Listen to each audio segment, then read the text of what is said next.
Business Lexington is made possible with the support of Cornet IMS. 25 years of providing integrated marketing solutions to Kentucky's top businesses and organizations.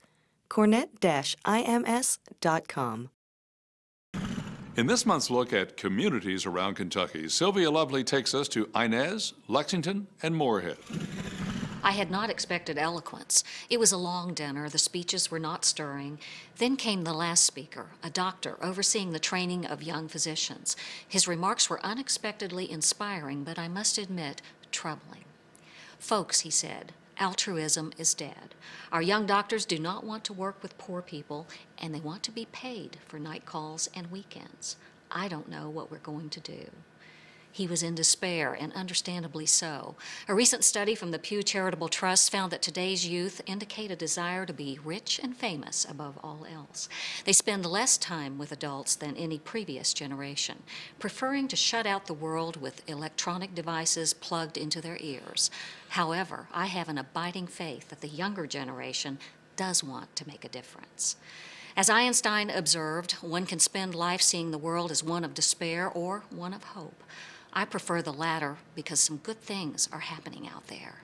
Just look at the presidential campaigns and watch how youth are becoming engaged in unprecedented numbers. Everywhere, young people are becoming informed in their own ways, engaging in community development activities, peering beyond their iPods, and leading change. Take Inez, Kentucky, for example. Deep in the heart of Appalachia, and in spite of its difficult past, it is home to Renaissance man Jim Booth, a gifted entrepreneur and businessman determined to see advancement in his hometown. Booth is complemented by a young mayor and councilman with the goal to transform their community.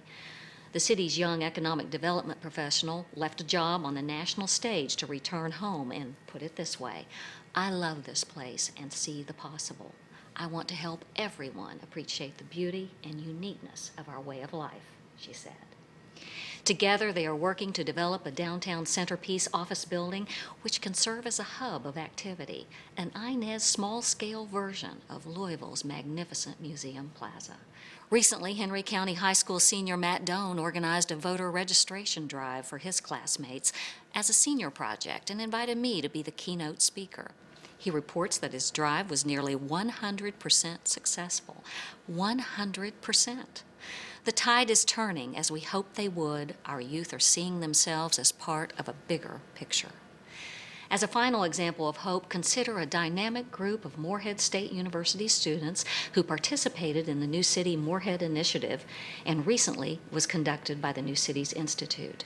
Through the process, they learned about the 12 principles of community building, shared their own visions, and espoused how they could leave the college and the community better than they found it. Their efforts recently won an award by the Southern Growth Policies Board, the 2008 Innovator Award, soon to be presented in Little Rock, Arkansas. Truth be known, young people are organizing community forums and networking all over Kentucky, in person and online. Through these efforts of our youth, I'm reminded of a youthful president in 1961 who had ambitious dreams. One of his visions was that we would walk on the moon by the end of the decade, a preposterous dream at the time, but it happened. It symbolized hope for the future. Who knows? Maybe some young Kentucky dreamers will aspire to become physicians or researchers and will revolutionize our ailing healthcare system.